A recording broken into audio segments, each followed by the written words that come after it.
মোটা ভাত, আর সঙ্গে থাকছে ঘি আর আলু ভাতে,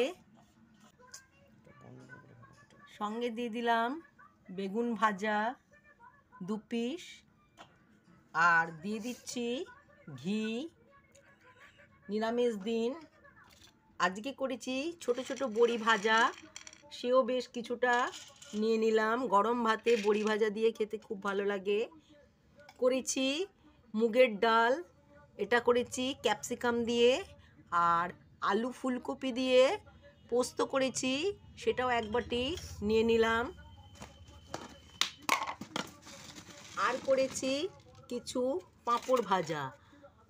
কেমন লাগলো আজকের লাঞ্চের থালা অবশ্যই একটু কমেন্ট করে জানাবেন। সঙ্গে রাখলাম 1 গ্লাস জল। চলি বন্ধু, টাটা, আবার দেখা হবে।